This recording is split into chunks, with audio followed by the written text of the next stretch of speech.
नमस्कार दोस्तों, edu talk for you पे आप सभी का स्वागत है।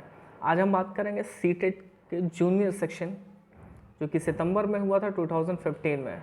पहला ही सेक्शन को डिस्कस किया जाएगा। 30 नंबर का क्वेश्चन बनता है आपका सीडीपी का। तो यहाँ से जब आप क्वेश्चन को सॉल्व करते जाएंगे तो आपके अभ्यास में जब चीज़ें आ जाएंगी तो जो क्वेश्चन सॉल्व करने की स्ट्रेटजी होगी वो आपकी काफ़ी स्ट्रांग हो जाएगी। चलिए पहले क्वेश्चन लेते हैं। एक समावेशी कक्षा में किसी शिक्षिका की सबसे महत्वपूर्ण भूमिका होती है। जो इंक्लूसिव एजुकेशन है, जो इंक्लूसिव क्लास होती है, उसमें टीचर्स की सबसे बड़ी भूमिका क्या होती है, ये आपको आंसर करना है। वीडियो को पॉज कर लीजिए, अब अपना आंसर सेलेक्ट कीजिए। इसके बाद जो है आप करेक्ट आंसर से मैच कर सकते हैं। करेक्ट आंसर हो जाएगा यहाँ पे सी। सुनिश्चित करना कि प्रत्येक बच्चे को अपनी संभावना प्राप्त करने का अवसर मिल सके। समावेशी की शिक्षा यही कहती है कि जितने भी क्लासेस में बच्चे हैं वो सब उस पर्टिकुलर टारगेट को पा सके। जो आप पढ़ाना चाहते हैं उनमें कोई डिफरेंशिएट ना हो, सबको एक समान समझा जाए, तो वो समावेशी कक्षा कहलाता है। इसलिए क्वेश्चन ए का सी आंसर करेक्ट हो जाएगा। अगला क्वेश्चन लेते हैं। अपनी कक्षा के बच्चों को उनकी अपनी अवधारणाओं को बदलने में आप किस प्रकार सहायता करेंगे। आप शिक्षक हैं और जो उनका कंस्ट्रक्ट है, अवधारणा की इंग्लिश होती है कंस्ट्रक्ट, कि पर्टिकुलर ढांचा क्या है, सोचने का तरीका क्या, कैसे आप उन्हें जो है सहायता करेंगे। अवधारणाओं के बारे में बच्चों को अपनी समझ को व्यक्त करने का अवसर दे करके, कि वो किसी पर्टिकुलर विषय के बारे में, किसी विषय वस्तु के बारे में क्या सोचते हैं, उसके बारे में आपको जो है क्या करना होगा, उन्हें एक्सप्रेस करने का टाइम देना होगा। जैसे मान लीजिए आप ये पूछना चाह रहे थे बच्चों की कि प्रकाश संश्लेषण क्रिया आप सीख जानते हैं या नहीं जानते हैं, तो आप उन्हें समय दीजिए, वो उस पर जो है बताएं कि हाँ सर ऐसे हो सकता है, उन्होंने प्रैक्टिकल करके दिखा सकते हैं। बहुत सारी ऐसी चीज़ें जो है वो की जा सकती हैं। आगे बढ़ते हैं अगले क्वेश्चन की तरफ। जब बच्चे एक विशेष संख्या में पुस्तकें पढ़ते हैं, ठीक है, तो उन्हें एक प्रमाण पत्र दिया जाता है। यह रणनीति शायद अधिक समय तक काम ना करे, क्योंकि देखिए अब बच्चे मान लीजिए 6 पुस्तकें पढ़ते हैं तो आप उन्हें सर्टिफिकेट दे देते हैं। अब ये पूछा गया है क्यों ये रणनीति ज़्यादा समय तक काम नहीं करेगी। क्यों? क्योंकि यह संभवतः बच्चों को केवल प्रमाण पत्र प्राप्त करने के लिए पुस्तकों को पढ़ने की तरफ ले जा सकता है। होगा क्या कि जब तक आप प्रमाण पत्र देंगे तब तक तो वो पढ़ेंगे नहीं, तो फिर उसके बाद जो है वो नहीं पढ़ेंगे। आगे बात करते हैं अगले क्वेश्चन की। निम्नलिखित में से कौन सा कथन बच्चों की त्रुटियों के संबंध में सबसे उपयुक्त है। बच्चों की त्रुटियों के संबंध में सबसे उपयुक्त हो जाएगा आंसर नंबर सी। बच्चे गलतियां करते हैं क्योंकि उनमें विचार करने की क्षमता नहीं होती है।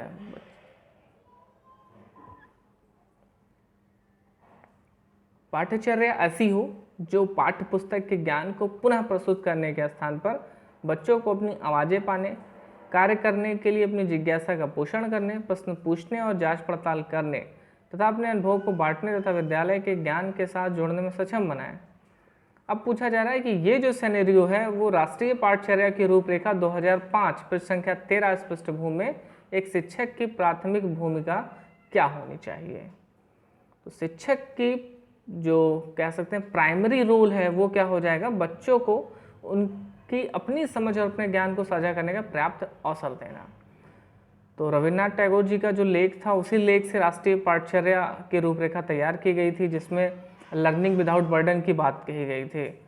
तो उन्हें अपने ज्ञान को एक्सप्रेस करने देना और उनके जो ज्ञान है उनको व्यवहारिक रूप में प्रयोग करने की विधियाँ सिखाना, ये इसका उद्देश्य होता था। तो यहाँ पे जो है आंसर नंबर ए करेक्ट हो जाएगा।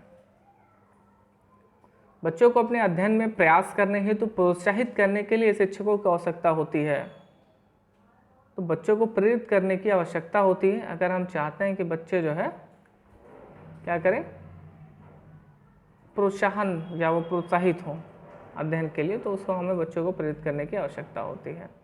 आगे बढ़ते हैं अगले क्वेश्चन की तरफ। भावनाओं यानी इमोशंस, अधिगम और अभिप्रेरणा के संदर्भ में निम्नलिखित में से कौन सा कथन से आप सहमत हैं। देखिए भावनाओं का मतलब फीलिंग्स, लर्निंग, मोटिवेशन, इन तीनों के कॉन्टेस्ट में कौन सा कथन करेक्ट हो सकता है। तो देखिए यहाँ पे 4 ऑप्शन है, वीडियो को पॉज कर लीजिए, उसके बाद अपना आंसर चुनिए, फिर आंसर जो है मैच करिए। तो करेक्ट आंसर हो जाएगा आंसर नंबर बी। प्रेरणा और सीखने के साथ भावनाएं घनिष्ठ रूप से जुड़ी हुई होती हैं। तो मोटिवेशन और लर्निंग अगर हायर मोटिवेशन है किसी चीज़ को लेकर के तो आप उसे जल्दी सीख जाते हैं। तो प्रेरणा और सीखने के साथ भावनाएं घनिष्ठ रूप से जुड़ी हुई होती हैं। बहुविकल्पी, ये बहुत ही शानदार प्रश्न है, इंपॉर्टेंट प्रश्न है, पूछा जा सकता है एग्जाम में, आपके पूछा ही गया था 2015 में, तो हो सकता है इसे रिवाइज किया जाए। बहुविकल्पीय प्रश्न बच्चों की योग्यता का आकलन करते हैं। अपना करेक्ट आंसर चुनिए आप। तो बहुविकल्पी प्रश्न बच्चों की सही उत्तर के पहचान करने की योग्यता का आकलन करते हैं। देखिए, प्रत्यास्मरण भी पहले लगता है, लेकिन अगर पहचान करने का ऑप्शन नहीं दिया होता तो प्रत्यास्मरण सही हो जाता है, जो आप रिमेम्बरिंग करते हैं। बट यहाँ पे क्या है कि केवल दोनों ऑप्शन दिए गए हैं, तो फिर आपको जो है यहाँ पे करेक्ट आंसर मिल जाएगा पहचानने के लिए। ठीक है। समाजीकरण की प्रक्रिया में शामिल नहीं है। देखिए, नहीं है, ये जरूर ध्यान रखिएगा, इसके हिसाब से आंसर दीजिएगा। तो समाजीकरण की प्रक्रिया में शामिल नहीं है अनुवांशिक संचरण, क्योंकि जो समाजीकरण की प्रक्रिया होती है वो समाज में आने के बाद होती है। अनुवांशिकता क्या होती है, वो जन्म से ही हमारे अंदर मौजूद होती है। जैसे माता पिता के जो गुण होते हैं वो हमारे अंदर आ जाते हैं, तो ये अनुवांशिक गुण कहलाते हैं।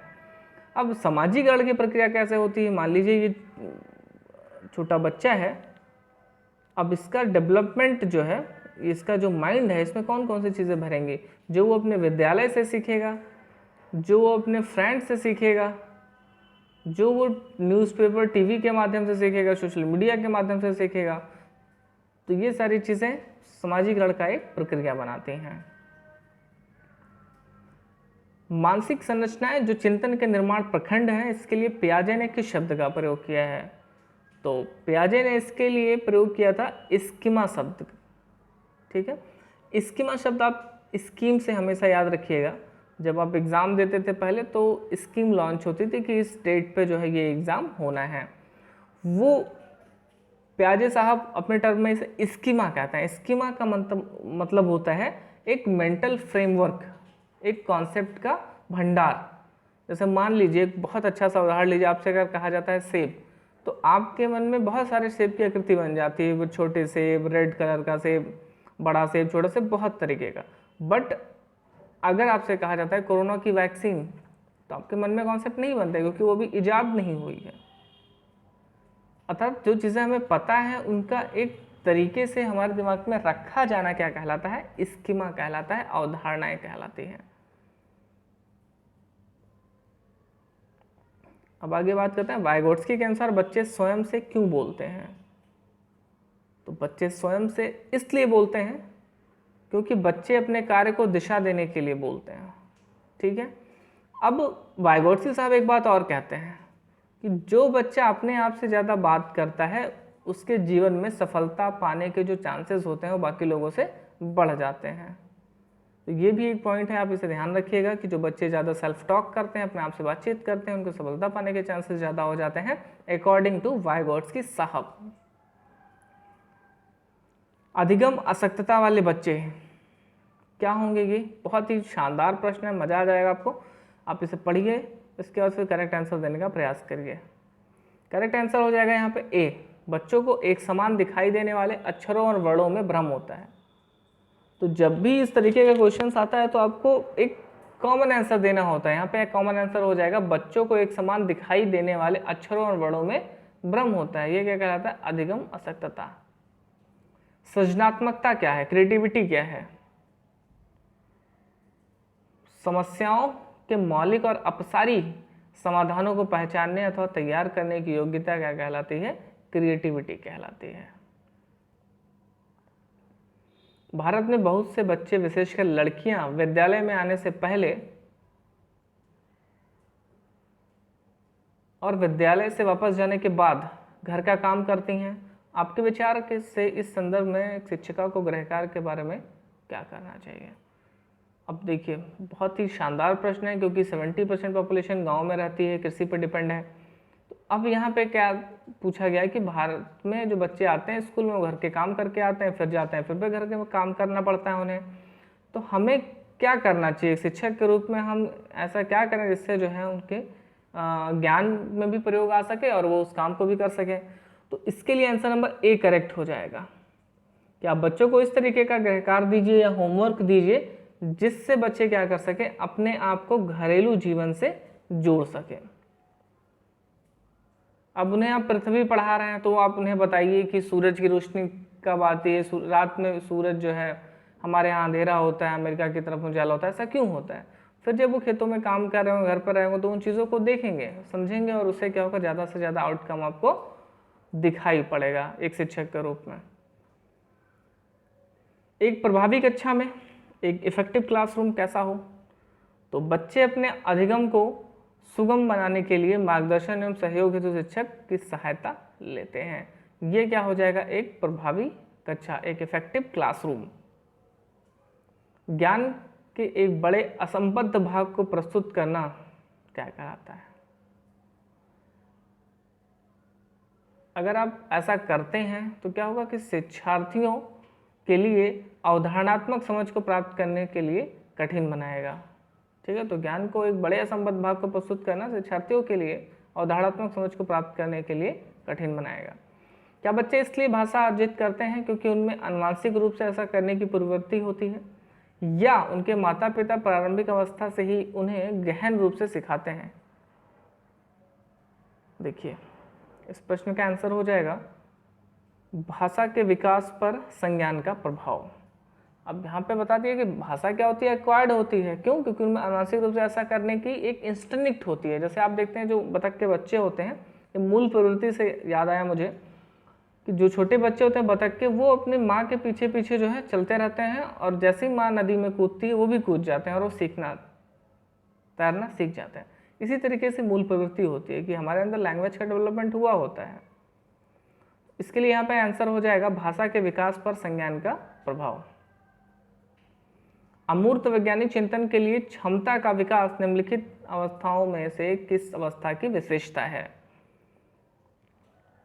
तो यहाँ पे करेक्ट आंसर हो जाएगा answer number B, formal operational stage. यहाँ पे अमूर्त वैज्ञानिक चिंतन करने लगता है। यानी कि अब अगर बच्चे से आप कहेंगे कि बिना पेंसिल और कॉपी के वो किसी कैलकुलेशन को कर दे, तो now he is able to calculate without paper work, तो वो कहलाता है हमारा अमूर्त वैज्ञानिक चिंतन। एक बच्चा तर्क प्रस्तुत करता है कि आप यह मेरे लिए करें और मैं वह आपके लिए करूंगा। इंपॉर्टेंट प्रश्न है, या आप मेरे लिए कर दीजिए, वाइस वर्सा, वह मैं आपके लिए कर दूंगा। क्या दर्शाता है कोलबर्ग के अनुसार? कोलबर्ग साहब ने इसे सामाजिक अनुबंध अभिमुखीकरण कहा है। इसे याद रखिएगा, सोशल कॉन्ट्रैक्ट ओरिएंटेशन की बात की गई है। क्यों? क्योंकि कह रहा है कि आप मेरा काम कर दीजिए और मैं जो है वो आपका काम कर दूंगा।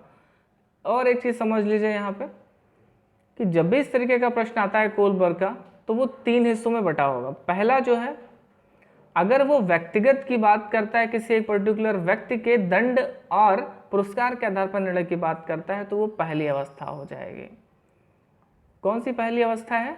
पूर्व परंपरागत स्तर की अवस्था। दूसरी अवस्था जो होती है, वो व्यक्ति अगर समाज के नियमों से, समाज के कानूनों को मानता है, तो वो कहलाएगा हमारा परंपरागत स्तर, यानी कि कन्वेंशनल लेवल।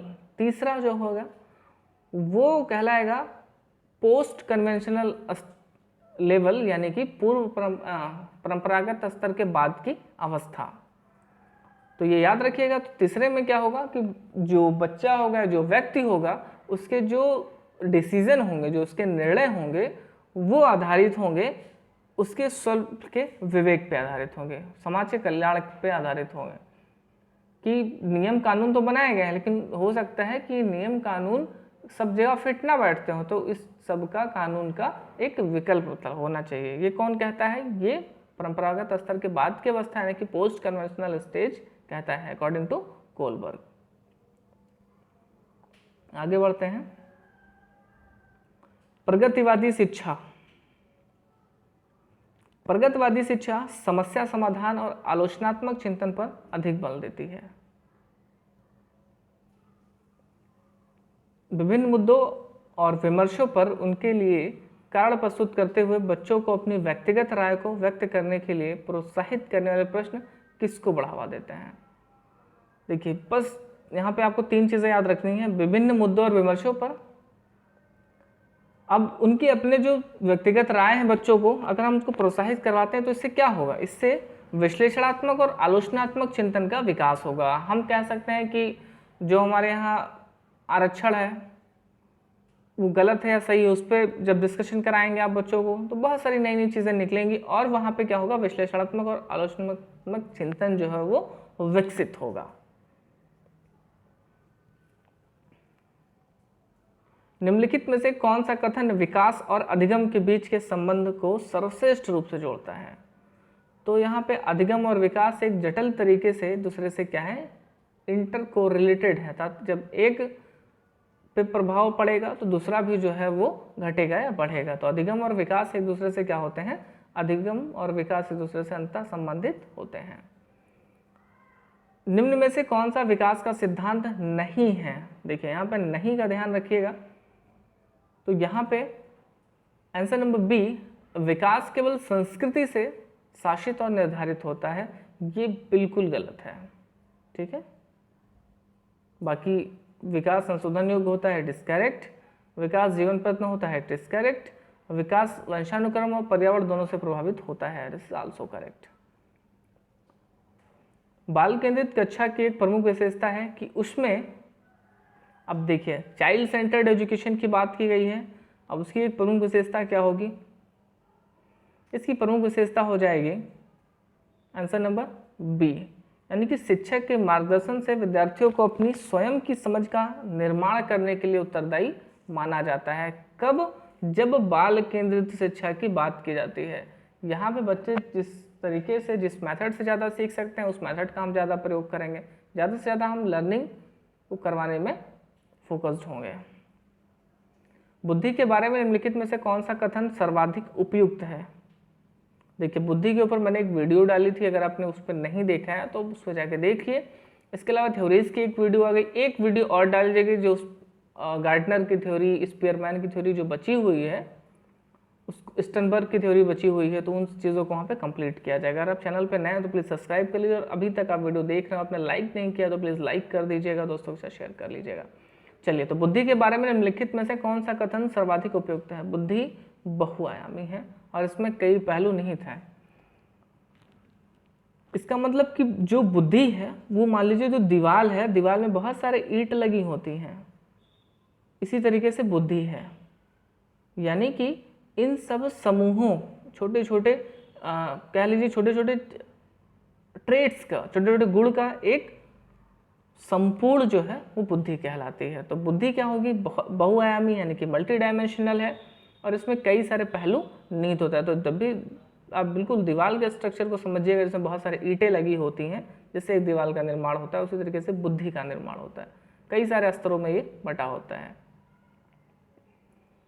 लिंग जेंडर पक्षपात, यानी कि जेंडर बायसनेस, इसे एक प्रश्न हर एक सीटेट के जूनियर सेक्शन में पूछा जाता है। तो इसे आप जब भी जेंडर बायसनेस की बात हो तुरंत आपको समझना है क्वेश्चन को। देखिए यहाँ पे जो जेंडर बायसनेस है कि संकेत करता है सांस्कृतिक अभिवृत्तियों के कारण अपेक्षाओं पर आधारित लड़कों और लड़कियों को से भिन्न व्यवहार करना, दोनों में डिफरेंशिएट करना, तो वो जेंडर बायसनेस के अंतर्गत आ जाएगा।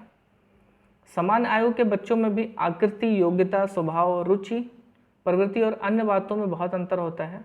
इस संदर्भ में विद्यालय की क्या भूमिका होती है? अपना करेक्ट आंसर चुनिए आप। Answer number D is correct. सुनिश्चित करना कि प्रत्येक बच्चे को अपनी क्षमताओं के अनुसार विकास के अवसर मिल सके। तो अगर हम चाहते हैं कि बच्चे का जो आकृति है, योग्यता है, स्वभाव है, उसका जो इंटरेस्ट है और जो उसका एटीट्यूड है, उसके अकॉर्डिंग अगर हम शिक्षित करें उन्हें, तो वो जो चाहते होंगे जीवन में वो उन्हें मिल पाएगा। तो ये था आज का हमारा 2015 सितंबर का जूनियर पेपर।